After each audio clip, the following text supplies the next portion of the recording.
é hora de falarmos sobre nutrição foliar, fundamentos científicos e técnicas de campo. A nossa próxima palestrante é formada em Ciências Agrárias na Irlanda, é doutoranda na Alemanha. Por 5 anos trabalhou como pesquisadora de pós-doutorado na Estação Experimental em Saragoça, na Espanha. Em 2011, juntou-se ao Grupo de Pesquisa em Genética Florestal e Ecofisiologia da Universidade Politécnica de Madrid, na Espanha. Há 19 anos, ela vem desenvolvendo abordagens de pesquisas aplicadas e fundamentais em relação à adubação foliar e à absorção de água e solutos pelas folhas das plantas. Está conosco uma maestra, doutora Victoria Fernández. Aplausos. Ela é da Universidade Politécnica de Madrid.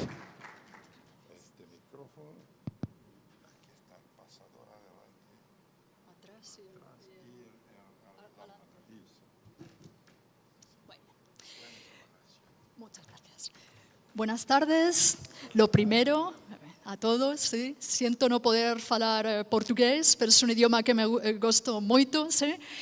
Y bueno, lo primero, agradecer a nuestro excelente presentador la introducción que ha hecho, a Visolo por darnos la oportunidad de conoceros, de venir aquí a aprender con todos vosotros. Ha sido un placer oír a los palestrantes previos, hemos aprendido mucho de todos ellos. Agradecer a Alexander que va a traducir todas estas cosas raras que vamos a comentar y que hemos comentado Mari Carmen y yo. Y bueno, a todo el personal de Avisolo, a nuestro querido Marcelo de Omex, que si hacemos una votación probablemente es de las personas más populares en este encuentro. Y sin más, voy a empezar a comentaros un poco el estado de conocimiento que tenemos respecto a la nutrición foliar, que como ha dicho el presentador, pues llevo con este tema casi 20 años. Me da miedo pensarlo, pero así es. Bueno, para ello voy a seguir esta estructura que podéis ver. Voy a empezar hablando de la importancia que tiene esta forma de fertilización a nivel mundial. En resumen, y como estáis experimentando en Brasil, es una forma de fertilización que va a la alza. Está creciendo muchísimo en todos los lugares del mundo. Haré unos comentarios similares en el mismo enclave que ha llevado a cabo mi compañera y colega y compatriota Mari Carmen sobre nutrición y la importancia de la fisiología de las plantas. Y a continuación voy a referirme ya a aspectos relacionados con cómo puede ser que un nutriente aportado en una disolución sobre una parte aérea se absorba, qué conocemos y sobre todo qué desconocemos, que en proporción quizás es más lo que desconocemos que lo que conocemos. A continuación hablaré de algunos factores claves que está muy bien caracterizado que afectan las tasas de absorción, ¿sí? Sobre los cuales nosotros, cuando damos un tratamiento, podemos actuar de alguna forma y pueden ser realmente claves para que esos tratamientos se absorban o no se absorban. Y terminaré dando una serie de conclusiones que nos pueden ayudar a mejorar la respuesta de las plantas a los tratamientos foliares. Comenzando con la importancia de esta forma de fertilización, pues primero presentar un capítulo del libro que acabamos de escribir un colaborador mío argentino y yo, Héctor Bahamonde, y también presentar el libro en sí mismo, que es un libro de nutrición que está editando el profesor Ted Rangel de la Universidad de Western Australia. Y entonces, ha juntado a un montón de investigadores de diversas zonas del mundo. Va a ser un libro parecido al libro de Mashna, The Mineral Nutrition of Higher Plants, famoso. Lo que pasa es que este libro tiene un carácter mucho más aplicado y se supone que va a estar a la venta a partir de noviembre, ¿sí? Y nosotros, por daros una idea, somos el capítulo 29. Y como tienen un carácter muy aplicado, hay hasta un capítulo en el cual hablan del uso de aguas recicladas para contribuir a la nutrición sostenible de cultivos. Entonces, yo creo que va a ser muy interesante. Bueno, en este capítulo hemos dado una visión de lo que es la fertilización foliar, pero intentando hablar de cosas que no hemos hablado en reviews previos. Este libro que he aprendido que Fernanda, nuestra colega de Avisolo, que nos está haciendo de host de una forma súper amable y cariñosa, pues que contribuyó a revisar la versión que ha publicado Avisolo en portugués. ¿Sí? Y también, ya que estamos, vamos a acordarnos de nuestro colega Ricardo Melgar del INTA de Argentina, que hemos aprendido, lamentablemente, que ha fallecido hace poco, ¿sí? Que es el que tradujo el libro al castellano, pero también está la versión primigenia que la publicamos en inglés. ¿Sí? Pues algunas de las cosas que comentaré las hemos reflejado ahí. Y en algunos otros artículos, realmente este es el primero que empezamos a escribir con mi amigo y colega Thomas Eichert. Esta review es una pasada, lo que pasa que es más denso a nivel científico y también la verdad que si os interesan estos temas os lo recomiendo, aunque es más duro de comprender. Entonces vamos a comenzar pensando qué pretendemos cuando damos un fertilizante foliar.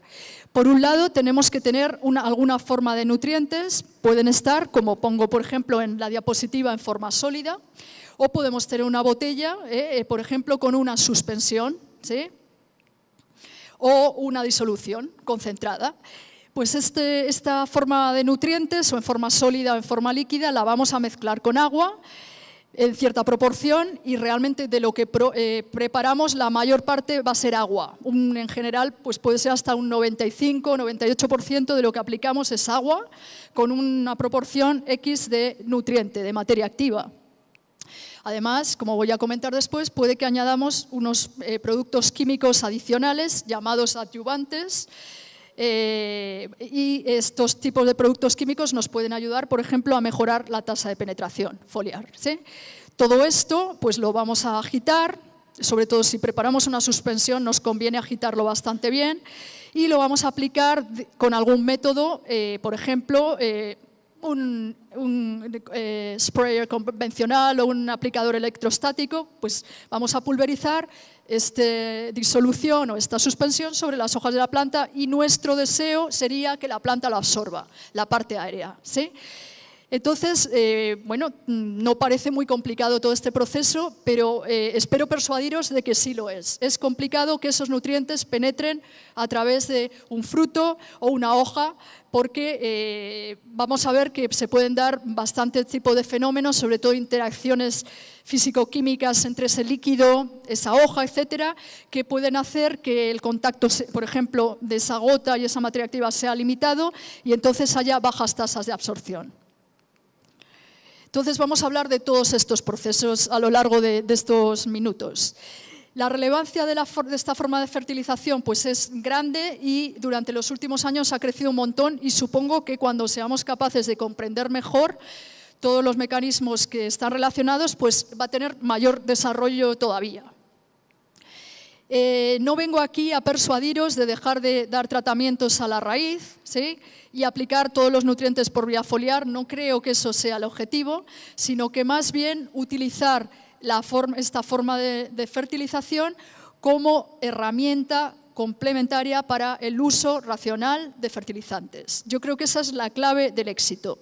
Además, nos puede ayudar a reducir los costes de fertilización y a limitar, por ejemplo, la contaminación del suelo y del nivel freático, etcétera. También, aparte de que podemos usarlo rutinariamente como complemento a la nutrición radicular, pueden darse situaciones en las cuales haya problemas en la rizosfera y esta aplicación de nutrientes sea la única opción que tenemos para aportarle nutrientes a la planta. Por ejemplo, estoy hablando pues allá en climas templados, como podamos tener en Europa, llega la primavera. Todavía hay bajas temperaturas, el suelo está frío, la raíz no puede absorber bien, ¿de acuerdo? Entonces, si le aportamos nutrientes a la parte aérea, esos nutrientes se van a absorber, ¿sí? Es básicamente de las pocas opciones que puedo tener. Casos típicos, pues que tengamos aquí ese problema no lo tenéis. Allá, por ejemplo, en zonas mediterráneas tenemos habitualmente zonas de suelos alcalinos, muy habitualmente. Tenemos unos pHs de 7,5, por ejemplo, no sé si conocéis el sur de Portugal, el Algarve, pues ahí tienen pHs hasta de 9. en el suelo, ¿sí? Con esos pHs, nos lo ha enseñado Mari Carmen hace poco, el típico diagrama de estabilidad y bueno, de bioasimilación de los elementos con el pH, pues en esos pHs de 7,5 para arriba, pues tenemos problemas de disponibilidad de todos los micronutrientes, ¿de acuerdo? Entonces nosotros si lo aplicamos a la parte aérea, ese zinc, etcétera, si lo aplicáramos como sal, lo aplicamos al suelo, precipita en el acto, en cambio lo aplicamos por la parte aérea y se va a poder absorber. Y como ventaja de este método de fertilización es que esos nutrientes que vamos a pulverizar como un spray a la parte aérea, pues pueden penetrar directamente, por ejemplo, a través de la punta de crecimiento, que es el lugar donde bueno, se requieren en mayores concentraciones. Entonces, también eso es ventajoso. Pero la realidad a veces bueno, pues es otra y si aplicamos los fertilizantes en condiciones muy favorables, con altos volúmenes de aspersión, etcétera, pues puede darse la situación de que causemos quemaduras, por ejemplo, ¿sí? Un caso también que se ve comúnmente es que demos algún tipo de tratamiento foliar y no vemos ningún tipo de respuesta a la planta, cosa que también nos puede resultar frustrante. Y bueno, todo este tipo de fenómenos en general se producen todavía porque nos falta conocimiento, nos falta caracterizar bien qué respuesta, cómo se absorbe esos fertilizantes que aplicamos por vía foliar, cuándo son más eficaces, etcétera. Entonces, cuando llegue un punto de que tengamos más conocido todos los fenómenos relacionados con la absorción foliar, yo creo que la respuesta podremos lograr, digamos, optimizar mejor los tratamientos. Pero bueno, entre todos, entre las empresas de agroquímicos, los pesquisadores y entre todos, yo creo que estamos avanzando bastante en estos años, pero nos queda mucho camino por recorrer. Sin embargo, si nos ponemos a revisar la literatura, tanto técnica como científica, pues podemos encontrar cientos, digo cientos, porque hay más de 400 estudios de absorción foliar, que demuestran pues, que puede haber pues, efectos muy positivos en cultivos diversos, desde cultivos de flores, pasando por frutales o por cultivos extensivos. Es típico, por ejemplo, el tratamiento de especies frutales con fertilizantes foliares está súper utilizado en los periodos desde floración o el desarrollo de hoja hasta ciertos periodos de cuando se alcanza el tamaño máximo de fruto, pues se recomiendan mucho los tratamientos foliares. También, por ejemplo, se están recomendando mucho en cultivos extensivos, por ejemplo, en zonas del sur de Australia que tienen problemas de pHs altos en los suelos, pues es muy típico aportar sprays de fósforo en trigo, por ejemplo, ¿sí?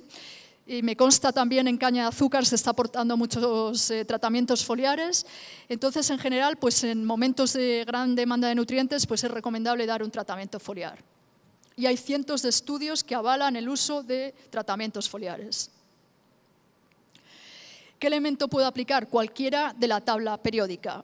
Como estáis viendo aquí, pues están bordeados con un circulito de color rojo o azul los elementos que se consumen a mayores concentraciones o menores, los llamados macronutrientes o micronutrientes, de los cuales nos ha hablado Mari Carmen recientemente. Pero en teoría yo puedo aplicar cualquier elemento de la tabla periódica, cualquiera, que no sea reconocido como un nutriente esencial, ¿sí? Hacer hincapié en lo que ha comentado mi compañera hace un momento, en un factor que debemos considerar para tener expectativas realistas cuando damos un tratamiento foliar, ¿de acuerdo? Entonces, a día de hoy, lo que se cree del movimiento de los nutrientes, esto es en cuanto a la retraslocación. No estoy hablando de la absorción de la raíz, que viene regido, como ha comentado bien Mari Carmen, por la transpiración, sino que estoy hablando de que un nutriente baje de una hoja o que se pueda mover de una hoja joven a una vieja, ¿sí?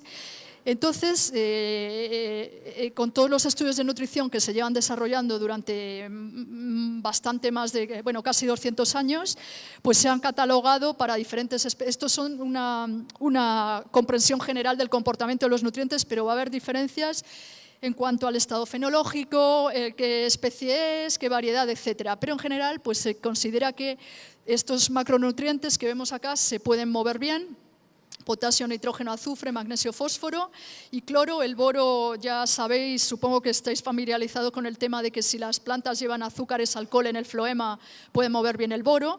Se ha visto recientemente un estudio con canola y con trigo, que ya no eran azúcares alcohol, ¿de acuerdo? Sorbitol, manitol, etcétera, sino que formas de sacarosa, ¿de acuerdo? O algún tipo de azúcar, pues si lo llevan presente en floema, pues pueden acomplejar de alguna manera el boro y el boro se mueve, ¿sí? Están catalogados como, bueno, todos estos trabajos los realizó bastante Patrick Brown en los años 90, etcétera, en los 2000, pero bueno, sigue habiendo grupos que estudian el boro, y entonces se ha visto que las especies que tengan este tipo de sustancias pueden movilizar bien el boro, mientras que especies que no los lleven en floema, el boro es inmóvil, ¿de acuerdo? Me cabe a mí pensar que quizás algunos de estos elementos que vemos en el medio, llamados elementos con movilidad intermedia o condicional, pues puede ser que haya algún tipo de sustancia en floema que descubran dentro de unos años y que haga que en algunas especies se muevan bien o no se mueven, pero a día de hoy no se conoce algo así nada más que por el boro. Entonces podemos ver aquí que el hierro, el zinc, cobre, molibdeno, han puesto también el sodio, que el sodio no está reconocido como nutriente esencial, salvo para las plantas halófitas, pues todos estos elementos en según qué especies pues se pueden medio mover, no alcanzan la movilidad de un elemento móvil, pero se pueden mover, ¿sí? Mientras que se ha observado en general en diversos estudios que manganeso, silicio y calcio pues no suelen moverse. ¿De acuerdo? Estas son las pautas generales que tenemos. Entonces, ¿qué podemos pensar si damos un tratamiento foliar de estos elementos? Pues tenemos que esperar este tipo de comportamiento. O sea, no podemos esperar dar un tratamiento foliar, por ejemplo, de manganeso y esperar que después de un mes ese manganeso que hemos aportado llegue a la punta de crecimiento. Tenemos este problema fisiológico en la planta que tenemos que reconocer que va a ser igual cuando damos un tratamiento foliar o radicular. Lo bueno de dar un tratamiento foliar es que si es un elemento inmóvil, nos quitamos de todos esos problemas posibles de transporte y traslocación. Esa es la ventaja. Entonces, los tratamientos foliares suelen recomendarse para elementos, bueno, se puede aplicar cualquiera, pero o los de movilidad intermedia o los inmóviles. Insistir en que todo esto que os digo, la movilidad puede variar con las especies, con el estado fenológico, etcétera, y que va a haber fases en las cuales pues, es crucial la movilización, por ejemplo, si se están formando las semillas. Bueno, de nuevo, y repetir, aquí ya veis que hemos añadido algunos elementos más con círculos, cualquier elemento se puede aplicar y hacer hincapié en los elementos llamados beneficiosos, ¿sí? Estos elementos beneficiosos, como el silicio, me consta que alguien me ha comentado recientemente que el silicio está reconocido como un nutriente en Brasil. No. Ah, de acuerdo, ya me extrañaba a mí. En Europa no se incluyen las listas de nutrientes, gracias por el comentario, ¿de acuerdo? Pero lo que sí sé que aquí tenéis hay muchos investigadores que trabajan con silicio, o algunos, veo escepticismo, ¿de acuerdo? Bueno, estuve en una conferencia el año pasado en Goiânia y sí coincidí con alguno, el doctor Ávila y algún otro que hacía muchos experimentos con silicio y bueno, entonces, bueno, que han demostrado efectos beneficiosos contra la sequía, contra varios patógenos, etcétera. Y bueno, allá en Europa yo creo que se usa comparativamente menos, pero se está empezando a meter bastante para ayudar a controlar diferentes factores de estrés. Pero por lejos no es un nutriente esencial porque no se conoce el papel metabólico hasta el día de hoy. Otros elementos beneficiosos, pues por ejemplo el selenio, que se está viendo que puede mejorar la absorción de otros nutrientes, pero lo que es indudable que se está utilizando mucho para biofortificación, para enriquecer en nutrientes algunos productos agrícolas, por ejemplo, maíz, trigo, etcétera, etcétera, todo ese tipo de producto agrícola que nos lo vamos a acabar por comer y tal, si lo enriquecemos, por ejemplo, en zinc o en selenio, etcétera, pues a saber, pues se está aplicando mucho como foliares también, ¿sí? Bueno, continuamos. Además de todos los beneficios que pueden aplicar los tratamientos foliares, pues no son contaminantes del medio ambiente porque aplicamos el tratamiento a la parte aérea y no tienen problemas en el manejo, no causan toxicidad para las personas que los andan preparando, etcétera. Y esto es una cosa que se está reconociendo, yo creo que tenemos mucho por hacer, la combinación de nutrientes de aplicación foliar con pesticidas, por ejemplo, insecticidas, fungicidas, etcétera, puede ayudarnos a reducir la dosis de agroquímico y a obtener mejores efectos. Eso es un campo que está poco desarrollado. Por ejemplo, hay algunos estudios que mezclar zinc foliar con algún fungicida pues magnifica el efecto de los fungicidas, etcétera. Y yo creo que ese campo es muy interesante, lo de mezclar nutrientes con agroquímicos para lograr reducir la dosis de agroquímicos y mejorar el efecto de esos productos. Yo creo que eso es un tema que nos deberíamos dedicar los investigadores a desarrollar en un futuro porque es un gran campo ahí de exploración. Entonces, como ejemplo, citar este estudio, en realidad es una revisión literaria que ha llevado a cabo la ANE recientemente, en el cual pues, ha reunido toda la información de la utilidad de mezclar silicio, que insisto que no está reconocido como un nutriente esencial, mezclar silicio con diferentes agroquímicos, en este caso lo ha mezclado con diversos fungicidas. Y como se ve en esta tabla, creo que está muy pequeñito, creo que como no se ve, pero bueno, han mezclado diferentes compuestos de silicio con diferentes fungicidas y bueno, ha reunido aquí información de diferentes estudios realizados por diversos investigadores y entonces se ve que la combinación de sprays de silicio con ciertos fungicidas pues ayuda a controlar diversas enfermedades. Vemos aquí, por ejemplo, el powdery mildew, ¿sí? Entonces, esto es un campo que yo creo que es muy interesante, lo de mezclar nutrientes con, por ejemplo, fungicidas como herramienta para bajar la concentración de fungicida y obtener mejores resultados.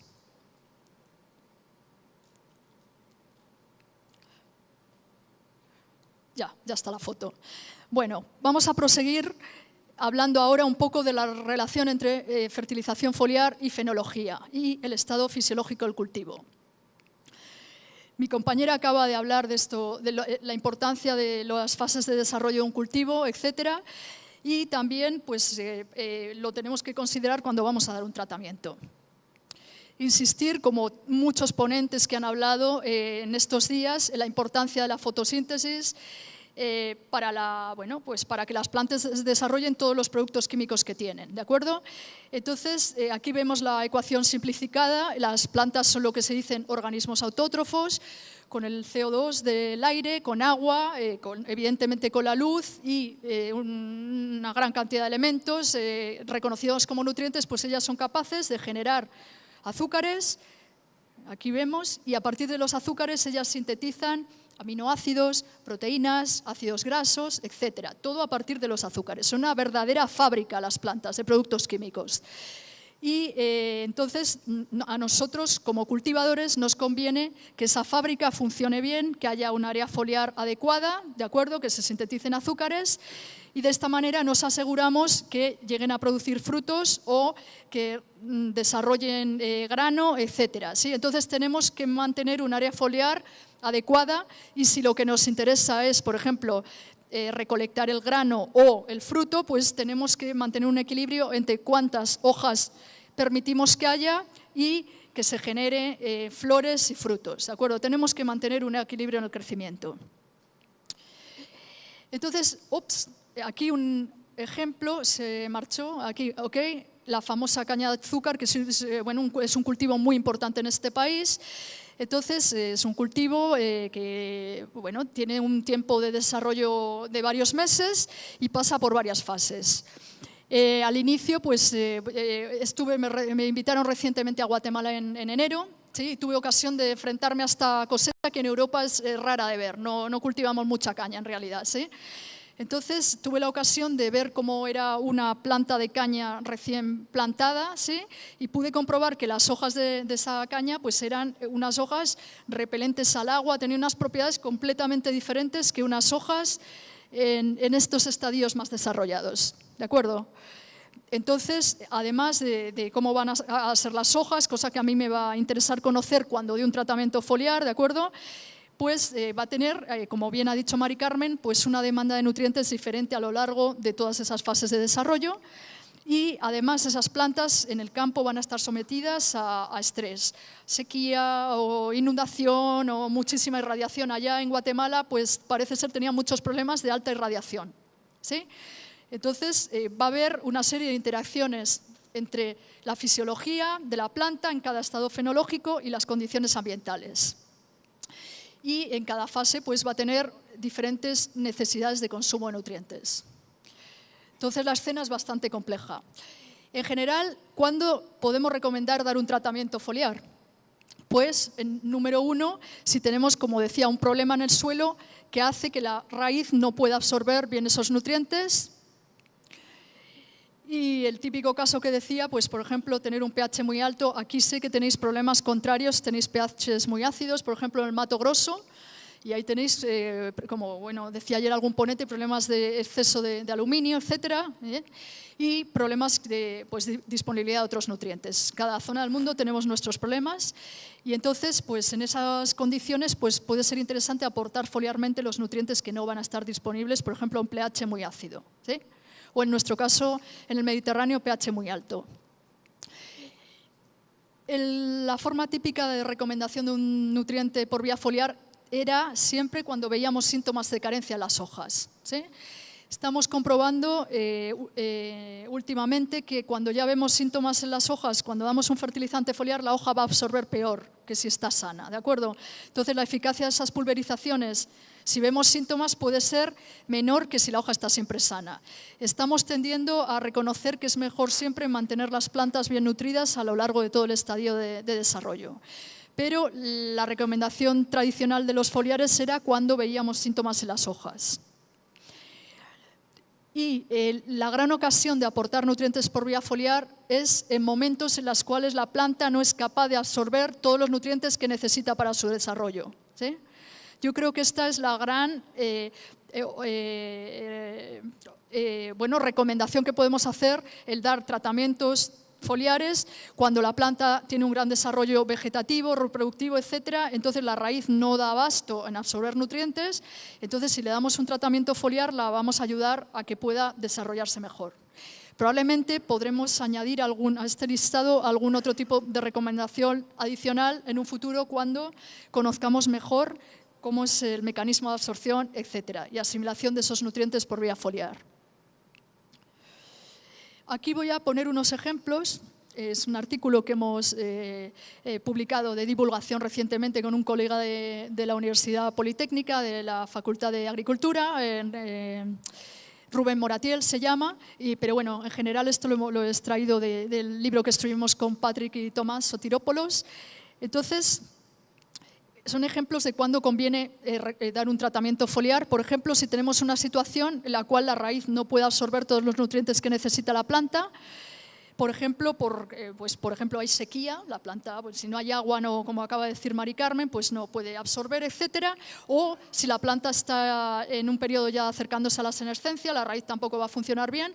Entonces, pues bueno, es conveniente dar un tratamiento foliar. O si tenemos, por ejemplo, condiciones de baja humedad o baja temperatura, como comentaba que nos pasa en zonas templadas, la raíz no funciona bien y no puede absorber nutrientes, entonces es recomendable dar un tratamiento foliar. En ocasiones de, por ejemplo, gran desarrollo vegetativo o en floración o en desarrollo de fruto, la planta no da abasto tampoco a transportar nutrientes, ya no es solo absorber, sino que hay que transportar los nutrientes a las partes aéreas, que es un mecanismo muy complejo también. Entonces, si lo aportamos por vía foliar, ayudamos al desarrollo de hojas y de frutos, etcétera. Y en ocasiones en las cuales tenga limitaciones de tipo estructural, por ejemplo, debido a la arquitectura de la raíz, etcétera, pues eso puede hacer que no haya suficientes raíces absorbentes y que no se produzca un buen transporte. Entonces, la aportación de fertilizantes foliares también puede ser muy beneficiosa.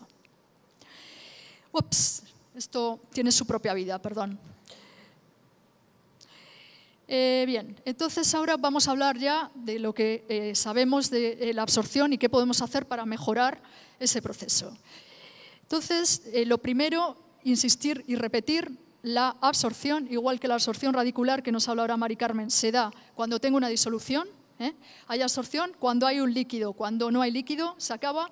El mismo problema lo tenemos cuando depositamos un tratamiento sobre un fruto o una hoja o un tallo, ¿de acuerdo? Todo lo que voy a hablar es extensible para un pétalo de una flor, una yema, un tallo, etcétera, dejando aparte los troncos de los árboles, las zonas con lo que se llama una peridermis, que eso no está bien estudiado, parece que van a ser permeables también, pero no hay estudios, ¿de acuerdo? Entonces, todo lo que voy a hablar es extrapolable a cualquier órgano que no sea un órgano con crecimiento secundario, ¿de acuerdo?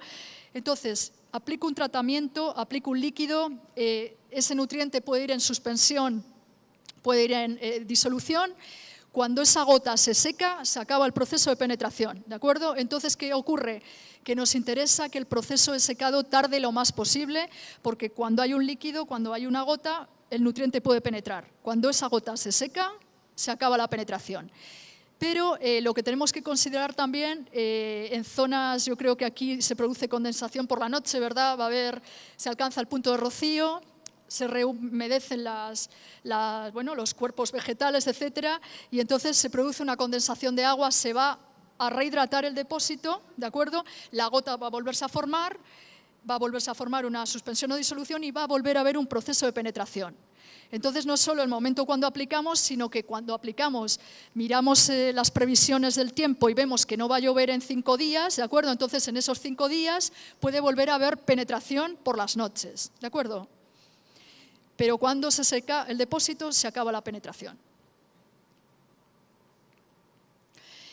Entonces, ¿por dónde puede penetrar un fertilizante foliar? Pongamos un fertilizante de calcio. Aplicamos un fertilizante de calcio a una planta de caña de azúcar. ¿Dónde puede penetrar? Por ejemplo, consideramos una hoja. Pues la primera vía, que penetre a través de la cutícula, que es esa capa que cubre todas las partes aéreas de las plantas, ¿vale? Que tiene un alto contenido en grasa, ¿sí? La parte externa es cera. Que penetre a través de estos poros de tamaño microscópico llamados estomas, que en general en plantas C3 suelen estar en la parte de abajo de las hojas, pero en muchas plantas C4 pues están en los dos lados o no C4, ¿de acuerdo? Por ejemplo, en caña tenemos estomas por los dos lados, en el trigo, ¿de acuerdo? En muchas gramíneas pues podemos observar estomas por los dos lados de la hoja. Maíz, por ejemplo, si nuestra hoja tiene pelos, ¿sí? Los llamados botánicamente lo llaman tricomas, pues va a haber pelos que son humectables y van a absorber los tratamientos, ¿de acuerdo? Pero por otro lado puede que haya pelos que sean hidrófobos, que repelan el agua, puede haber pelos de todos los tipos, ¿de acuerdo? Pero algunos pocos estudios demuestran que algunos pelos absorben. Esos pelos, que nos conste, vienen cubiertos de cera y de cutícula. Lo que pasa, yo por lo que he visto al microscopio, va a haber zonas de los pelos que no están bien cubiertas de grasa y entonces por ahí va a penetrar por la pared celular, va a penetrar la disolución. No está bien caracterizado. Y un estudio que hemos realizado recientemente, pues nos dedicamos a aplicar gotas de cloruro de calcio en las venas, por encima de las venas, en hojas de una planta que nos queda un poco lejana a los que somos agrónomos, que son las hayas, el Fagus sylvatica, ¿de acuerdo? Y entonces vimos que penetraba por las venas, no penetraba por las zonas del limbo de la hoja, de al lado, por ahí no observamos que había penetración de calcio, sino que vimos cuando habíamos aplicado gotitas en las venas. Con lo cual queda probado que puede ser que las venas sean zonas más permeables. Pero es la primera vez que esto se demuestra. Y un estudio reciente pues, de unos colaboradores y unos colegas de la Universidad de Queensland de Australia han demostrado que las venas menores, no tengo una foto aquí, la venación menor que se observa en algunas plantas que se llaman extensiones de la vaina del haz, pues han visto que también por esas venaciones también pueden penetrar, ellos aplicaron sulfato de zinc, ¿sí? Y nanopartículas de zinc. Entonces, estas son las vías por las cuales podría entrar un fertilizante. Como veis, pues estamos añadiendo mecanismos. Las venas y las extensiones de la vaina del haz pues, son moderadamente nuevas, ¿eh? Y aquí os pongo el ejemplo de estos colegas de la Universidad de Queensland, en las cuales aplicaron sulfato de zinc y unas nanopartículas, unos óxidos de zinc, de 200, me parece que eran de 200 nanómetros de largo, y entonces lo aplicaron en hojas de girasol, y aquí podéis ver la apariencia, la topografía que tiene una hoja de girasol es muy entretenido, porque tiene muchas estructuras. Tiene varios tipos de pelo, tiene pelos glandulares que secretan sustancias, pelos no glandulares de dos tipos, por la cara de abajo tiene estomas, entonces es muy entretenido, como digo, luego tiene extensiones de la vaina del haz. Entonces estos investigadores tenían acceso a un sincrotrón, que ya sabéis que un sincrotrón, no sé si sabéis, pues un sincrotrón es un acelerador de partículas, no sé si tenéis en América alguno, tenéis, en Brasil, qué suerte tenéis, qué bueno. en Campinas. Bueno, me congratulo de saberlo. Bueno, pues allá en Europa, bueno, parece ser hay uno en Barcelona, pero el que tenemos de uso público está en Grenoble, está en Francia. Pero bueno, esta gente echando mano del sincrotrón y de microscopía de rayos X, etcétera, pues fueron capaces de ver cómo penetraba el zinc aplicado como sulfato o como óxido de zinc a la hoja del girasol.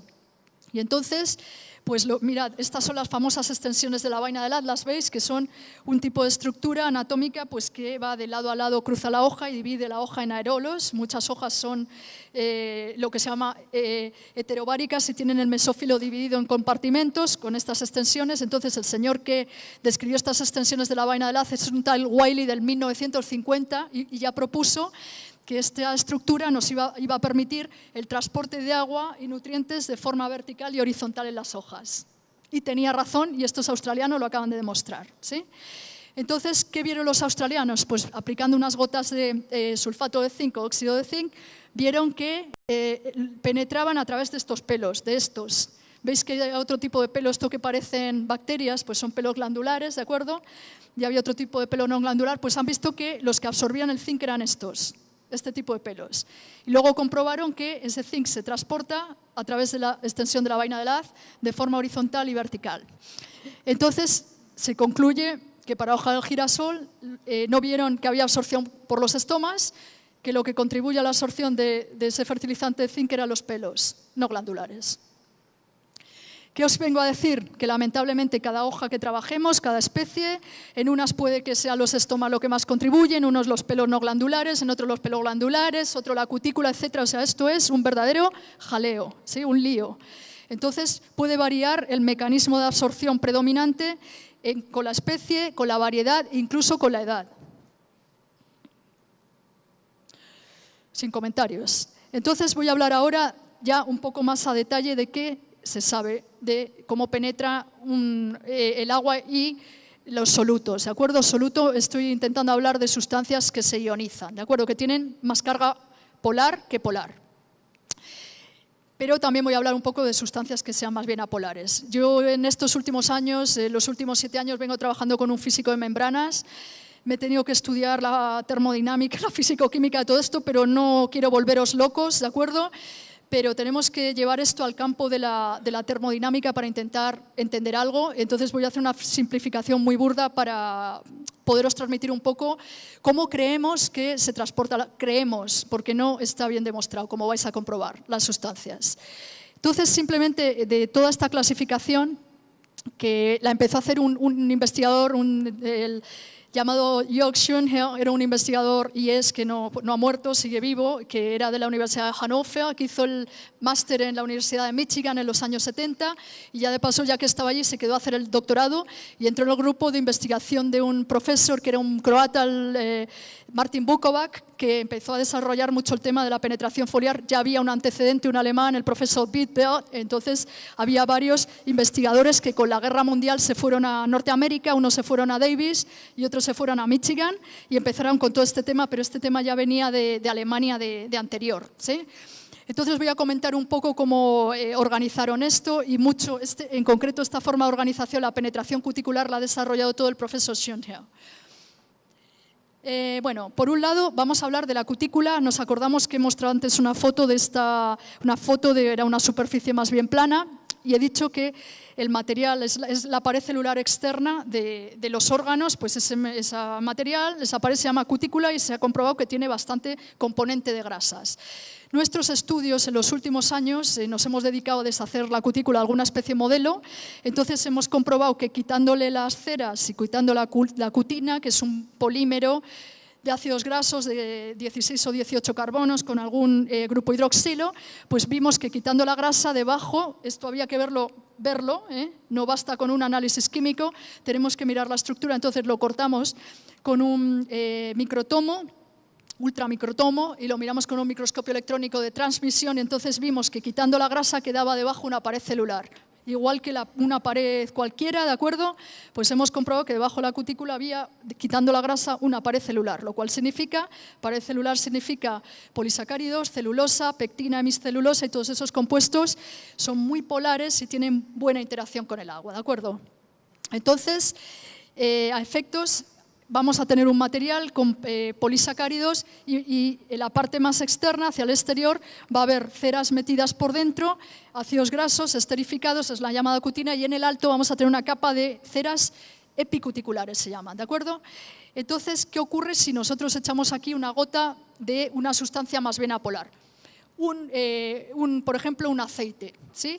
Aceite tiene una componente apolar importante, las ceras son bastante apolares, digamos, tienen buena interacción termodinámica, se quieren, pueden estar juntos porque tienen buena interacción, entonces se va a producir el típico proceso de difusión, disolución de cualquier sustancia en cualquier membrana, ¿sí?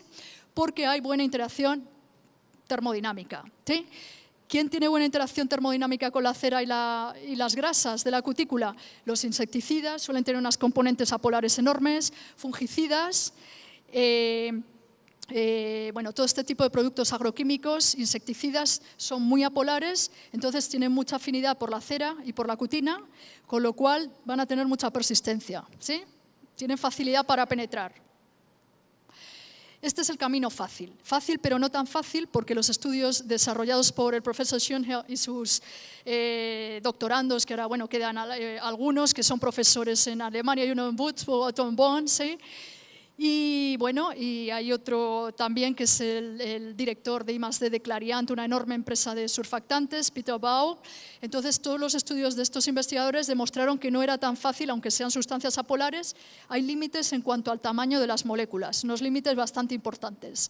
Entonces, han catalogado límites de que la molécula no puede ser superior, el tamaño de 0,5 nanómetros a bueno, últimamente estudios de Thomas Seichet ha subido un poco el rango hasta los 5 nanómetros, pero con todo eso es bastante pequeñito, ¿sí? Por daros idea, un hierro EDTA tiene 1 nanómetro. Esto es sin contar que va a ir solvado, que puede haber agua adherida a esta molécula, ¿de acuerdo? Pensando que es solo la molécula, 1 nanómetro. O sea, no es muy grande, pero cualquier cosa que nos pongamos a mirar puede que tenga un tamaño bastante grande. Entonces, este camino le va a ser imposible de seguir. ¿Qué ocurre con la permeabilidad de una cutícula? Hemos dicho que hemos visto es una pared celular, que tiene grasa, etcétera. ¿Cómo es posible que penetre el agua y sustancias polares? Bueno, pues hay cientos de estudios que demuestran que el agua y las sustancias polares penetran por las cutículas. Yo cuando empecé a estudiar, yo estuve también trabajando con el profesor Schönherr, estuve 2 meses y me vendieron la idea de que la cutícula era una capa de grasa y dije, ¿cómo puede ser, si es una capa de grasa, que penetre el agua y los solutos? Razón por la cual cuando llevo más años haciendo investigación me he dedicado a ver cómo era la cutícula y afortunadamente he descubierto que había pues, una pared celular por debajo. Entonces suponemos, ya lo suponía gente desde el año 1800, que hay una pared celular que es la estructura que yace por debajo de la cutícula y luego pues, se van a secretar grasas, etcétera, ¿de acuerdo? Entonces suponemos que el transporte de agua va a venir vinculado a los polisacáridos que componen la pared celular, ¿de acuerdo? El profesor Schönherr pues, propuso la primera vez en 1970 y luego en un par de artículos en el año 2000-2001 que iba a haber una estructura que él llamó poro acuoso, lo llamó aqueous pores, incluso sacó un review en el Journal of Experimental Botany en 2006 de poros acuosos, de una estructura que no se ha visto jamás al microscopio, no está demostrado. Tenemos que entender que un poro ha de ser un continuo, una estructura continua que comunicara la parte externa con la interna y hasta el día de hoy nadie jamás ha visto un poro en una cutícula, ¿de acuerdo? De hecho, en ciencia de membranas, cuando uno mira un corte transversal de cutícula es lo que se llama una membrana densa, porque uno ve pues una estructura muy condensada y no se observan poros de ningún tipo, ¿de acuerdo? Entonces, si oís eso de los poros acuosos, por favor, acordaos de mí, que eso no existe, que no está demostrado, etcétera, ¿sí? Entonces, lo que sí se ha comprobado en bastantes estudios es que antes de que haya transporte de agua y solutos en una cutícula, la cutícula se tiene que hidratar, ¿sí? Primero se hidrata, probablemente va a haber un hinchamiento, ¿de acuerdo? Pensemos en unos polisacáridos, etcétera, que son polares, se tiene que hidratar esa estructura, probablemente se tiene que producir un hinchamiento, como se ha descrito, para el transporte de agua en madera. En madera sí que han hecho algunos estudios de transporte bastante buenos, que creo que pueden ser comparables a todos estos procesos de difusión en la cutícula. Y entonces, una vez eso se hidrate, probablemente se hinche, ahí se va a dar el transporte de agua y solutos, ¿de acuerdo? pero no tenemos bien caracterizado este proceso. Una vez más, insistir en estas limitaciones de tamaño que se han descrito también para el transporte de sustancias más bien apolares. Entonces, no cualquier molécula puede penetrar por este camino, o sea, cuanto más pequeñita sea, pues más fácil lo va a tener. ¿Qué es lo más pequeñito de todo? Los iones, ¿de acuerdo? Un ion, estamos hablando de Armstrong, ¿sí? ¿Sí? Que es más pequeño que el nanómetro, me parece que es 10 veces más pequeño, si no me equivoco, ¿verdad? Entonces, ion, estamos en el rango de los Armstrong, más pequeñitos, ya si nos vamos a moléculas más grandes, pues puede que acabemos teniendo un problema para que penetren. Por ejemplo, algunas moleculones de estos ácidos súmicos, etcétera, que por lo que se ve, cuando uno mira la molécula se ve inmensa, entonces es posible que tengan restringido esta vía de penetración, que no sea posible. Podrán entrar por los estomas, ¿de acuerdo? Entonces, aquí vivimos en el campo de la hipótesis, no conocemos el mecanismo y lo que hemos sugerido recientemente, basados en otros investigadores, han sugerido cosas parecidas, pues que, bueno, nosotros en este artículo que hemos escrito recientemente para el libro del profesor Rengel, hemos hecho, yo creo, una aproximación bastante mejor, pero bueno. Entonces, partiendo de la base de que como es una pared celular por definición, está hidratada, ¿sí? Una pared celular se define como un material compuesto de polisacáridos, etcétera, hidratado, ¿sí? Como aquí va a haber por debajo una pared celular, es posible que todo en un órgano intacto que esté bastante hidratado. Otra cosa es cuando cogemos y extraemos la cutícula y la aislamos, ahí hemos generado un artefacto y el comportamiento de eso puede ser muy diferente. Pero bueno, entonces, ¿qué podemos llegar a pensar? Que si tenemos condiciones en el aire de una humedad relativa muy alta, entonces va a haber absorción con D de agua en este material, se van a ir absorbiendo moléculas de agua a los polisacáridos que queden expuestos y entonces se van a formar ahí un continuo, digamos, llamémoslo polar, ¿sí? El agua se va a absorber a grupos polares, entonces se va a producir un continuo polar y a través de ese continuo, que en realidad son grupos funcionales polares, ¿de acuerdo? Que se van a modificar su posición, etcétera, con la entrada de agua. Tenéis que tener en cuenta, estos son sistemas dinámicos, son moléculas, las moléculas van a tener cierta posibilidad de movimiento de grupos funcionales, entonces todo esto se va a ver alterado por la entrada de una molécula polar, ¿sí? Y entonces que se forme algún tipo de camino, digamos, tortuoso que permita el movimiento de una sustancia polar e interacciones polares con los grupos funcionales. Pero esto hay que demostrarlo y estamos en ello. Lo que sí que os tiene que quedar claro para este camino, humedad relativa alta, importante, entonces si depositamos volúmenes muy bajos de caldo, pues es muy complicado que todo este sistema se hidrate, ¿de acuerdo? La otra vía que puede contribuir muchísimo a la penetración foliar, yo en mis estudios siempre me procuro dar los tratamientos cuando están abiertos los estomas, es la llamada vía de penetración estomática, que ha sido sujeta a muchísima controversia desde hace muchos años, desde el 1940, y desde antes ya se preguntaban si era posible que hubiera flujo en masa, ¿de acuerdo? Flujo en masa. Cutícula estaba hablando de difusión y esto, la que se preguntaba a la gente si podía haber flujo en masa. Bueno, pues entonces hubo un estudio precisamente de la tesis doctoral del profesor Schoenherr en el 1972 que postuló que era imposible que el agua pura, no estoy hablando de meter un surfactante que baja tensión superficial, sino si aplicábamos agua pura era imposible que los estomas se penetraran. Lo lamentable es que hasta el 1972, que sacaron este artículo en Plant Physiology, estaba plenamente reconocido que la penetración astomática era súper importante para la absorción de fertilizantes foliares. Había unos grupos muy importantes en la Universidad de Davis y tiene muchos artículos desde los años 50, 60, etcétera, que recomendaban la aportación de fertilizantes foliares.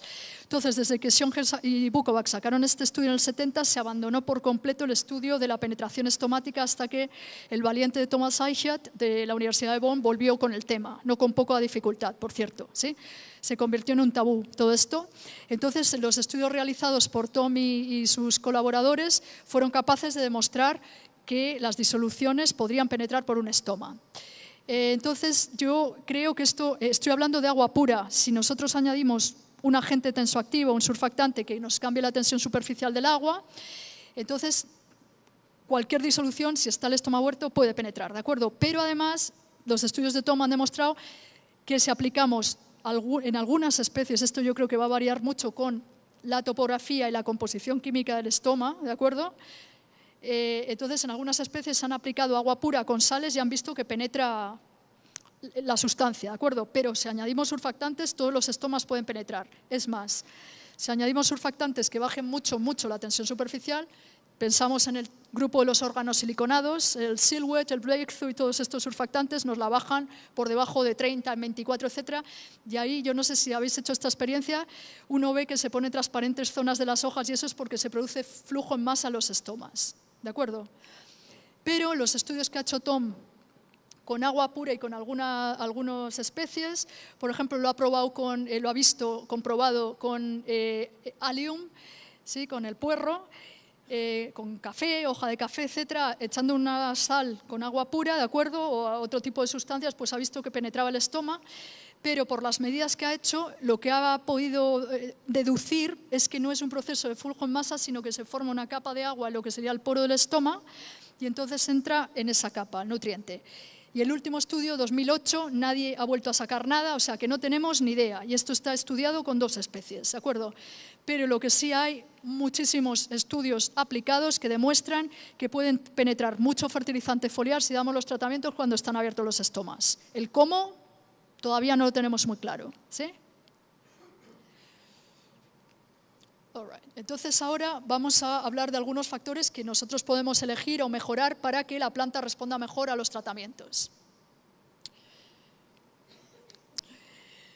Bueno, el primer review que empecé yo cuando hacía la tesis, yo hice la tesis en fertilización foliar de hierro, ¿sí? Hace unos cuantos años, entonces bueno, cuando empecé a escribir el primer review dije, bueno, voy a intentar ordenar esto de alguna manera. Entonces intenté agrupar, hay tantos factores que influyen que, bueno, que había que ordenarlo de alguna forma. Entonces consideramos algunos que tienen que ver con la planta, por ejemplo, fisiología, como la estructura de las hojas, etcétera. Bueno, hay un montón de factores que están relacionados con la planta que nos van a afectar la respuesta de la planta al tratamiento. Por otro lado, podemos tener factores de carácter físico y químico en relación a cómo es el fertilizante que aplicamos o los adyuvantes. ¿Y de qué forma aplicamos ese tratamiento? Bueno, pues estos factores también van a influir muchísimo en la respuesta de las plantas.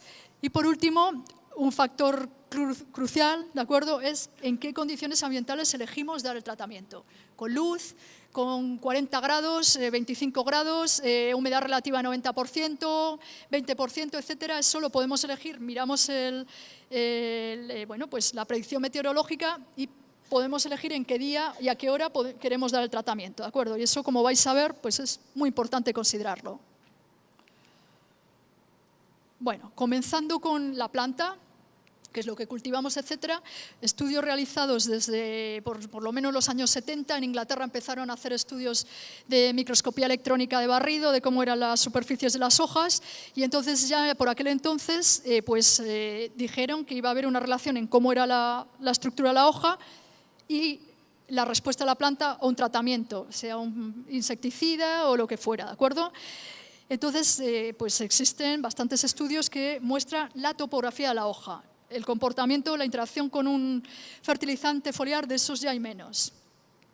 Entonces, lo que sí también, unos poquitos estudios pues han demostrado, muy poquitos realmente, los podría contar con los dedos de la mano, que si tenemos estrés y damos un tratamiento foliar que hay baja tasa de absorción, y en concreto los que tengo constancia que existen, algunos con sequía. Cuando la planta tenga sequía, lo primero que va a hacer es cerrar los poros, los estomas, ¿de acuerdo? Entonces, si damos el tratamiento, la penetración por el estómago va a ser imposible porque la planta tiene los estomas cerrados. También hemos comprobado en 4 estudios, en realidad uno con carencia de fósforo, carencia de boro, carencia de zinc, y bueno, hemos comprobado que dando un tratamiento foliar, la planta, si la hoja tiene síntomas de carencia, no absorbe bien, ¿de acuerdo? Absorben más las hojas sanas.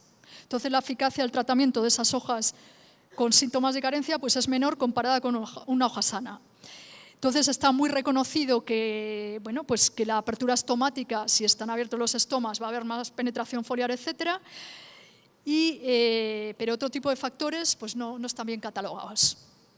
Y, muy importante, va a influir mucho cómo es la estructura química y física de esas superficies que tratamos, pero tampoco está muy bien conocido.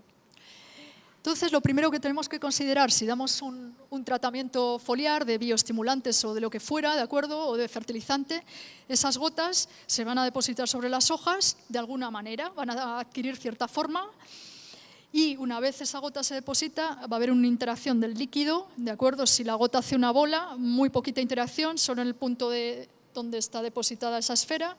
Si la gota es más chata, entonces el líquido hace más contacto, ¿de acuerdo? Y una vez ese líquido interacciona con la superficie, puede haber penetración de la materia activa.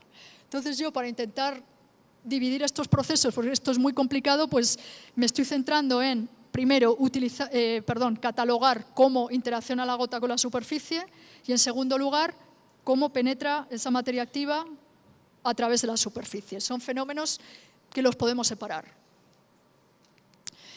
Como decía, pues se han hecho bastantes estudios sobre todo, es realmente ver fotos, ver imágenes de microscopía electrónica de barrido, pues se ha visto que hay mucha variabilidad. En una hoja la cara de arriba, la de abajo, si la hoja es joven, la hoja es vieja, la hoja es diferente del fruto, etcétera. O sea, las variedades son diferentes, o sea, la variabilidad es inmensa. Y como la variabilidad de la topografía y la composición química es enorme, pues ¿qué ocurre? Que la interacción de esas gotas con las superficies puede ser también muy diferente. Y esto nos afecta a lo que llamamos mojabilidad y si esa gota se agarra o se va a caer, ¿de acuerdo? Que no es lo mismo que la mojabilidad. Aquí os pongo un ejemplo muy desgraciado, ¿de acuerdo? Desgraciado si intentamos dar un tratamiento foliar, por ejemplo, un cloruro de zinc o cualquier sustancia a una hoja de trigo, ¿de acuerdo? Sin surfactantes, o sea, con el agua pura. Entonces, ¿qué ocurre? Bueno, esto va a variar con las variedades, pero vamos a andar en rangos parecidos. Pues esto es como se ve ¿veis esos puntitos que veis por ahí? Pues son tricomas que están hechos de silicio, si damos con el dedo rascan. Entonces, le hemos echado la culpa de esta mala interacción con el agua o con cualquier fertilizante que echáramos en agua pura, pues tendríamos un comportamiento parecido. Pues si lo ponemos la hoja en plano, la pegamos a un porta de microscopio y lo medimos con una máquina, un medidor de ángulo de contacto, entonces lo primero, tenemos que echar una gota muy grande para poderla depositar porque tiene repelencia, si no, no somos capaces de depositar la gota. Y lo segundo, vemos que el área de contacto es muy pequeña, ¿de acuerdo? El ángulo de contacto se define como el ángulo de la gota con la horizontal. Entonces aquí veis que tenemos un valor de 145, es una barbaridad de alto. Entonces, como intentemos dar un fertilizante foliar a un tipo de hoja así, sin surfactante, no va a haber penetración, es físicamente imposible que haya penetración foliar, ¿de acuerdo? Mirando la caña de azúcar, la hoja pequeña, yo creo que es como esto, ¿sí? Lo creo porque me he dedicado a tirarle gotitas por encima y se parecía a esto. La cara de abajo del trigo es un poco menos mala, pero tampoco es muy mojable. O sea, como digo, dar tratamientos foliares a trigo sin un surfactante no lo recomiendo bajo ningún concepto, porque es físicamente imposible que haya absorción foliar, por lo menos por el haz. Hay casos más benévolos. Bueno. Casos más sencillos, hay todos los casos que podamos imaginar y más, los encontramos en la naturaleza, ¿de acuerdo? Con las plantas. Esto sería una folla, como dicen millo, me parece que le dicen al maíz, ¿verdad? Y entonces, echándole un fertilizante en agua pura, una gota, pues esto de propio, pues el ángulo de contacto es muy bajo, ¿sí? Y el envés también. Entonces, a esta planta, si le damos un fertilizante foliar sin surfactante, pues es posible que penetre, ¿sí? Es físicamente posible. En cambio, en este caso, imposible, ¿de acuerdo? Entonces, lo primero que deberíamos hacer es catalogar bastante bien todo esto del ángulo de contacto, etcétera, para ver con qué andamos trabajando. Nos ayudaría mucho a mejorar la eficacia de los tratamientos. Otra cosa que yo estoy haciendo durante los últimos años es calcular la parte polar y apolar de las superficies, ¿sí? Que esto, siguiendo métodos de ciencias de materiales, pues se puede calcular la energía libre superficial de las hojas. Esto lo utilizan para hacer mostradores, para hacer coating, ¿cómo es? Bueno, barnices, etcétera. Entonces, ellos pues calculan a ver cuánta parte polar o apolar va a tener esa superficie según les interesa. Entonces, estamos aplicando estos métodos para calcular cuál es la parte polar y apolar de esas hojas, ¿de acuerdo? Entonces, yo este caso que os pongo aquí, pues esto tiene una energía libre muy baja, ¿de acuerdo? Una parte es más bien apolar, ¿de acuerdo? Y en cambio este caso de la hoja del trigo, pues tiene muchísima polaridad. Yo creo que van a ser los pelos, que van a ser hidrofílicos, ¿de acuerdo? Entonces eso también nos da idea de que si echamos agua o fertilizantes, pues esto puede ser bastante penetrable, la hoja del maíz. Factores ambientales, los podemos elegir hasta cierto punto cuando vamos a dar un tratamiento, ¿sí? Entonces debemos un poco pensar en elegir las condiciones pues, que hagan que se tarde en secar más la gota, ¿sí? ¿Qué condiciones son esas? Pues que no haya unas temperaturas muy altas, que la humedad relativa del aire sea más alta, etcétera. Yo comprendo que algunos de vosotros tendréis que tratar miles de hectáreas y se aplican los tratamientos cuando se puede. Pero también ahí tenemos que recordar que va a haber condensación por la noche, vamos a alcanzar punto de rocío, se va a depositar agua sobre las superficies y vuelve a haber penetración. Entonces, esto puede seguir penetrando a lo largo del tiempo siempre y cuando no haya una lluvia que lo lave, ¿de acuerdo? Pero conviene pensar en elegir unas condiciones adecuadas, óptimas, para dar los tratamientos y que la planta tenga la ocasión de absorber esos fertilizantes foliares. Si elegimos dar el tratamiento con luz, van a estar, depende, claro, ahí ya si nos metemos en aspectos de fisiología, plantas C3, plantas C4, bueno, puede haber muchas variaciones. Si la planta tiene sequía, va a cerrar estomas, etcétera. Pero bueno, es importante pensar qué queremos elegir para dar un tratamiento foliar, ¿sí? Como todos estamos muy claros de que no nos conviene que haya viento. El viento va a llevar a spray drift y se van a ir los tratamientos a cualquier parte, eso todos lo sabemos. Pero conviene pensar el resto de variables climáticas porque van a influir bastante.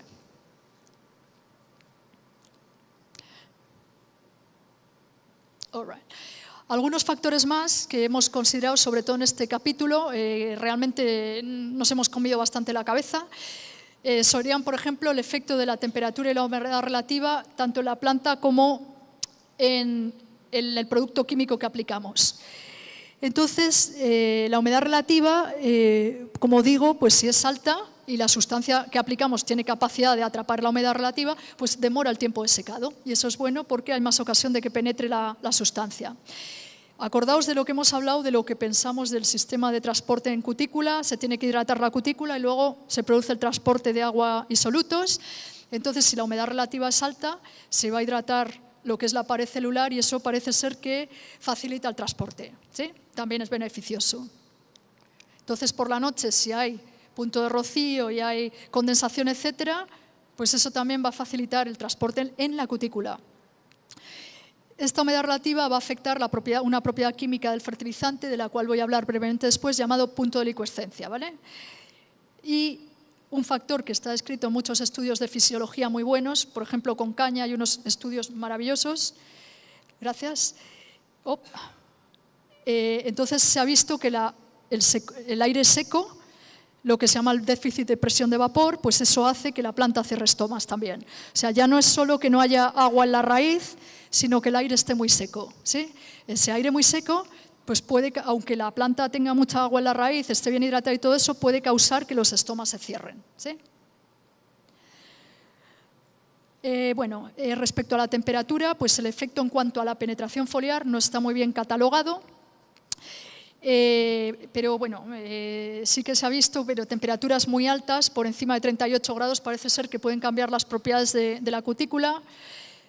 Pero lo que sí se ha visto en algunos estudios es que temperaturas muy altas pueden hacer que los estomas se cierren. Pero fijaos la casualidad, si tenemos un clima como tenéis aquí tropical, mucha temperatura, mucha humedad relativa, los estomas se van a abrir, ¿sí? Entonces puede haber efectos muy variados y suele interaccionar la humedad relativa con la temperatura. En general, si tenemos alta temperatura con baja humedad relativa, los estomas van a cerrarse por este déficit de presión de vapor alto. Entonces, si se cierran los estomas y aplicamos un tratamiento, pues no puede haber penetración por esta vía. No nos conviene, ¿sí?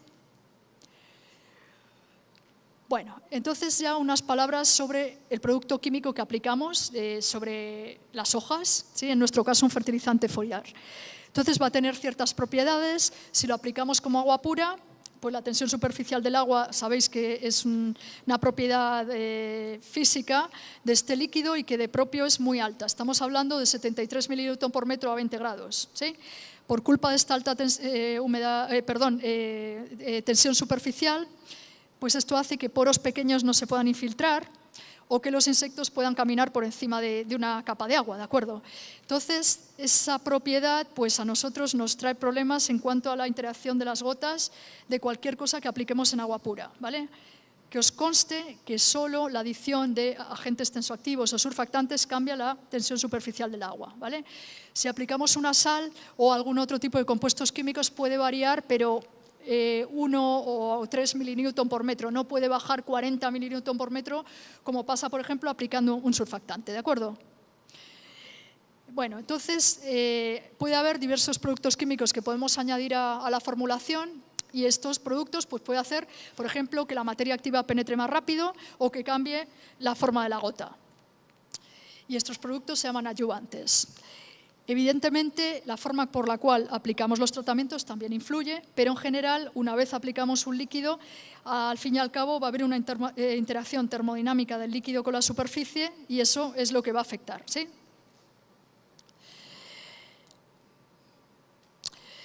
Bueno, entonces, cuando nosotros consideramos una formulación de fertilizante foliar, como nos venden las empresas de fertilizante que trabajan bastante este tema, tenemos el componente que a nosotros nos interesa que penetre, que va a ser el elemento mineral, el nutriente, pero en general se suelen añadir otros productos químicos que mejoren, por ejemplo, la tasa de penetración o la interacción del líquido con la superficie o la tasa de penetración. Esos productos pues, se llaman adyuvantes y los hay de muy diferente naturaleza.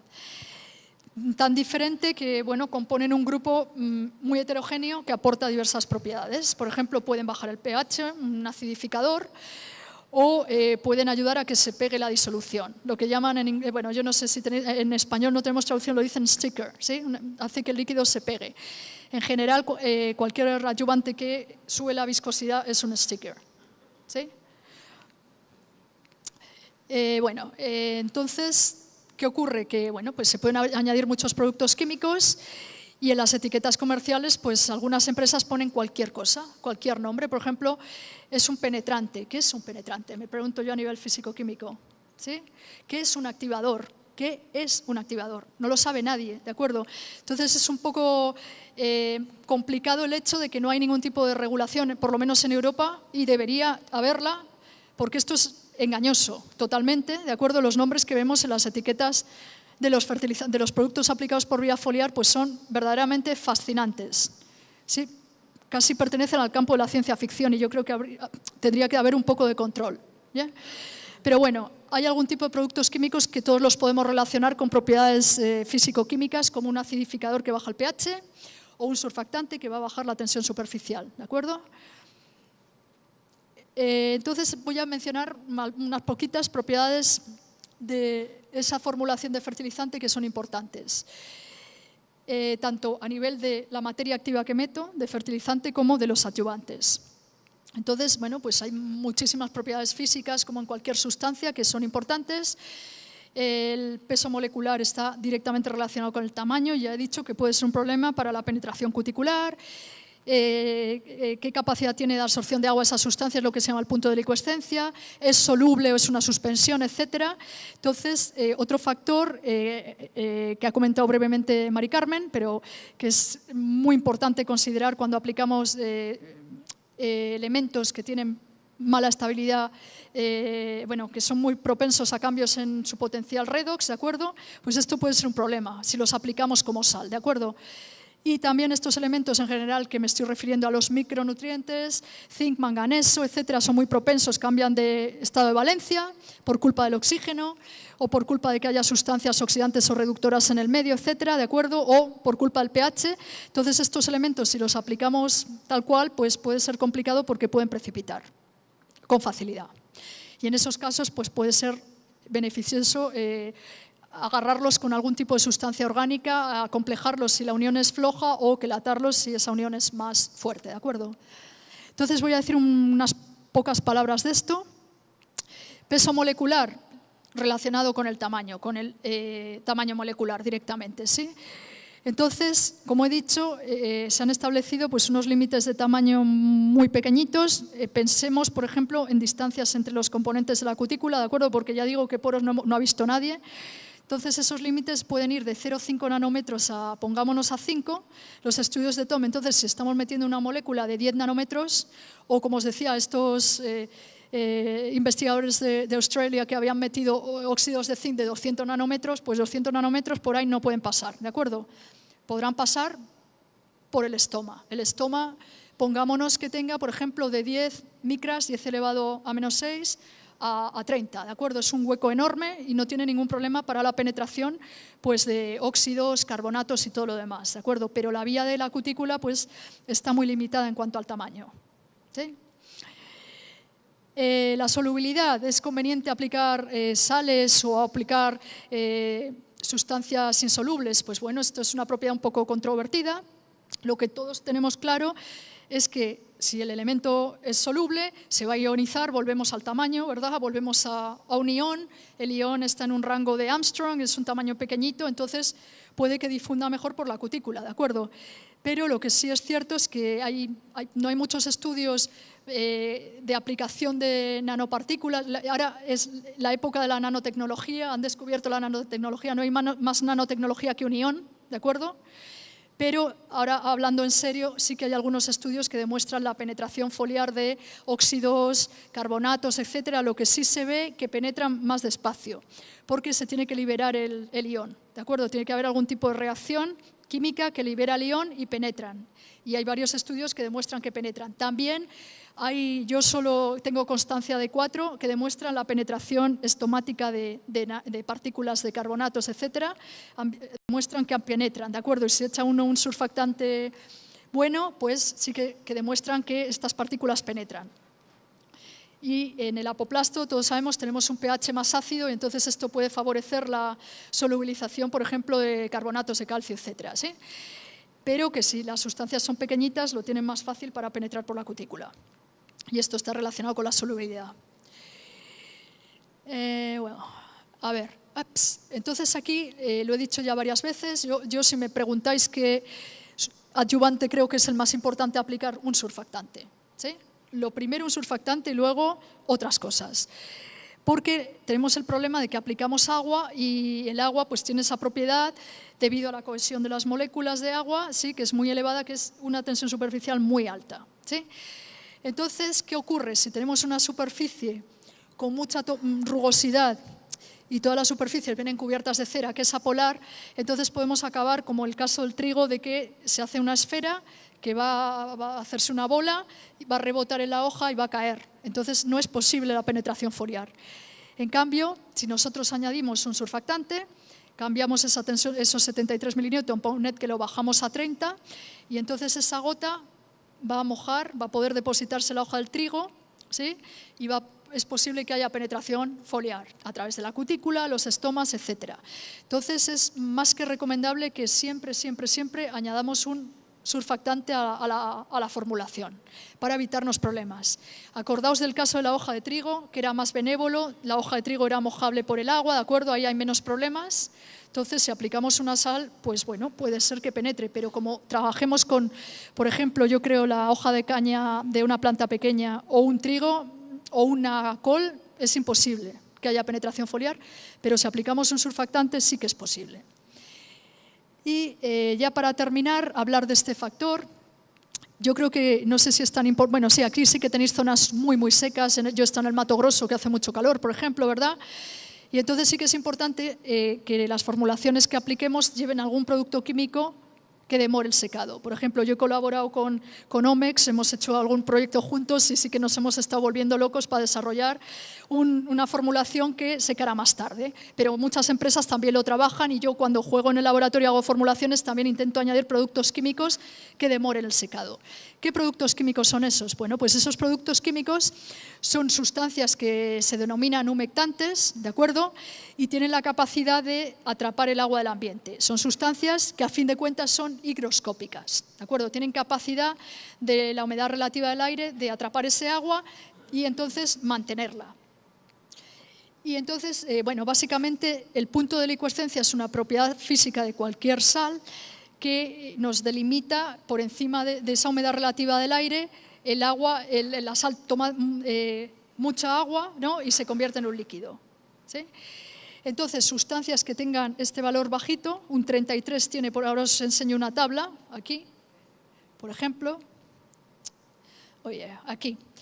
Miramos un caso de sales de magnesio que podíamos usar de fertilizantes foliares. Entonces, si elegimos el cloruro de magnesio, esta sal pues tiene un valor de punto de delicuescencia 33%. ¿Qué significa? 33% de humedad relativa y 34 y 60 y 90, etcétera, pero a partir de 33% capta agua del aire y entonces capta tanta agua que se puede volver un líquido. De hecho, a lo largo del tiempo eso acaba haciéndose un líquido, ¿sí? Y esto ocurre a una humedad relativa de 33% en adelante. Si aplicamos en cambio un sulfato, pues, ¿qué ocurre? Que necesitamos un 90% de humedad relativa en el aire para que ese sulfato de magnesio sea capaz de atrapar agua, ¿sí? Y hacerse líquido. Si damos la vuelta a esta interpretación, si yo aplico un fertilizante foliar de cloruro de magnesio a una humedad relativa de 60%, ¿de acuerdo? Pues, por ejemplo, me tarda en secar la gota 1 hora. No, sí, 1 hora, pongamos. En cambio, si aplico un sulfato, de acuerdo a la misma 60% de humedad relativa, evidentemente la temperatura influye en todos estos procesos físicos, pero bueno, entonces poned que me tardará en secar 15 minutos, porque no tiene capacidad de atrapar el agua. Entonces, los que andamos haciendo formulaciones y tenemos que trabajar en zonas con bajas humedades relativas, pues nos conviene intentar meter productos que bajen este valor, ¿de acuerdo? Lo podemos bajar eligiendo materias activas que lo tengan bajo, como podemos ver el caso del cloruro de magnesio o cloruro de calcio, tenemos un 33%, pero podemos añadir productos químicos que lo bajen, que son los llamados humectantes, ¿de acuerdo? Y que nos conste el pan de molde que comemos, muchas bollería, etcétera. Todos esos productos llevan humectantes para que se mantengan frescos, ¿de acuerdo?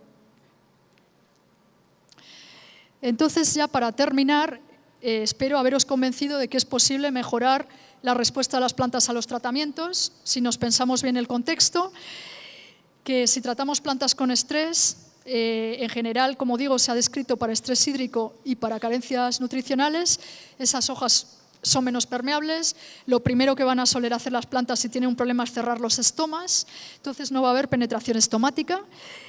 Y aparte de que si tienen estrés, pues van a ser más susceptibles a plagas y enfermedades y otro tipo de problemas y presentar daños a veces anatómicos que no los vamos a corregir aunque le demos un tratamiento foliar. Por ejemplo, esto lo hemos visto nosotros, carencia de hierro, la carencia de hierro, nos dedicamos a ver qué estructura anatómica tenía el peciolo, el haz vascular, y entonces observamos que el xilema estaba desorganizado y los vasos eran muy pequeñitos y estaban hechos polvo, y eso no se corrige dando hierro ni por la raíz ni foliar, ¿de acuerdo? Entonces es mejor no llegar a ver síntomas de deficiencia porque puede que haya daños anatómicos que nunca más los vamos a corregir, metabólicos y fisiológicos. Intentar elegir en qué condiciones ambientales vamos a dar los tratamientos. Antes de dar un tratamiento tenemos que mirar la predicción meteorológica y conocer un poco qué condiciones de humedad relativa y temperatura vamos a tener, que no llueva en los próximos días a poder ser o en ese mismo día y valorar en qué estado lo vamos a dar, ¿sí? Por lo mismo, está muy poco conocido, pero es importante tener en cuenta el estado fenológico. Esto lo hemos intentado reflejar en el capítulo. Y entonces sí que hemos podido reunir algunos estudios que demuestran que algunos órganos cuando son pequeñitos son más permeables que cuando están plenamente desarrollados. Por ejemplo, frutos de manzana pequeñitos, lo demostraron Schlegel y Schonherr, eran más permeables al cloruro de calcio que cuando las manzanas ya son grandes, ¿de acuerdo?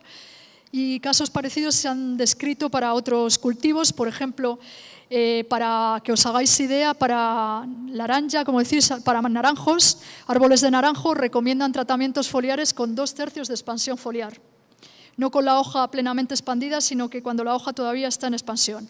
Y eso va a ser porque va a tener algún tipo de problema o se van a ocluir los estomas. Yo tomé muestras de naranjas en junio en Valencia, por ahí, y entonces vi que todos los estomas venían cubiertos de cera. Entonces va a haber algún tipo de problema que va a hacer que los mecanismos no sean tan eficaces, ¿de acuerdo? Pero esto no está lamentablemente bien caracterizado. Y lo que sí está más aceptado, por lo menos con cultivos frutales, que conviene dar varias aplicaciones por ejemplo, desde floración hasta que se está desarrollando el fruto, que dar una más concentrada, ¿sí? Yo la semana pasada estuve en La Rioja, que es una zona de España donde producen vino de Rioja, no sé si conocéis. Entonces cultivan mucho viña y allí aprovechaban a dar tratamientos foliares cada vez que aplicaban tratamientos de fitosanitarios. Estaban hablando de 5 a 10 tratamientos por estación, o sea, y allí tienen muy bien controlado el cultivo de la viña. Y sin más, pues os quiero agradecer vuestra atención, espero que me hayáis entendido y bueno, muchas gracias.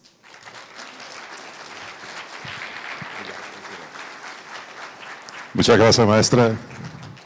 Doutora Victoria Fernandes, muito obrigado por estar conosco. Bom, esta foi a nossa última palestra. Eu quero pedir a atenção de vocês apenas um instante e chamar aqui ao palco o presidente da Absolo, que assim esteve conosco o tempo todo, mas esteve conosco aqui na abertura. Então, aqui está ele. Eu quero pedir mais uma vez uma salva de palmas ao Roberto Levreiro, que é o presidente da Absolo, que agora vai dar uma palavra com todos nós. Nós vamos ser breve, não vamos tomar muito tempo de vocês. Gostaria de agradecer as duas últimas palestrantes pela aula que nos deram aí, com relação a nos enriqueceram bastante com informações. A presença de todos aqui, eu espero que o evento tenha atingido o objetivo de trazer informações, proporcionar um network a vocês, né, aos nossos patrocinadores. Mas, na verdade, o momento especial hoje, eu gostaria de chamar a equipe executiva da Absolo para que a gente pudesse, obviamente, saudá-los, né? Eu acho que prestigiá-los pelo todo o esforço que eles dedicaram para realizar esse evento. Não é fácil fazer um evento nesse porte, dedica muito trabalho. Esse evento ele leva quase um ano de dedicação, de empenho. Obviamente que os patrocinadores são muito importantes. Mais importante ainda é o público que vem presente, que vocês fazem, vocês na verdade são um verdadeiro motivo para que a gente está proporcionando esse evento, mas nós temos que reconhecer as pessoas que aí estão nos colaborando e dedicando dia e noite, perdendo sono, para que vocês tivessem aí um evento com todo o conforto, com todo o conteúdo e a qualidade que vocês merecem. Por favor. Aberta. Babi. Chama... Cadê o Kleber? Você também há 4 anos faz parte do nosso time, então... Cadê o Kleber? Eu acho que o pessoal ficou com medo de vir aqui na frente. Eu acho que o medo de vocês está de a pessoa não ter gostado. Em vez de aplaudir, eles vão acabar jogando papelzinho. Não jogando ovo, galera. Bom, Kleber. O pessoal da IEB também, por favor, somos responsáveis pelos anuários nossos aí.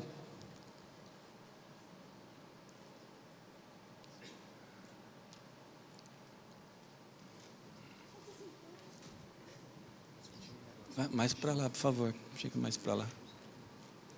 Só faltam mais 2 pessoas. Nem todos poderão estar aqui presentes. Eu gostaria, se possível, não pedir muito, um aplauso de pé para essa equipe aqui.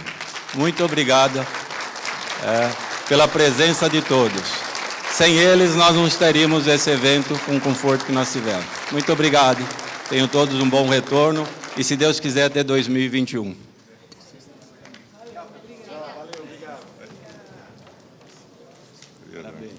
Agradecendo mais uma vez os nossos patrocinadores, muitíssimo obrigado pela presença de todos.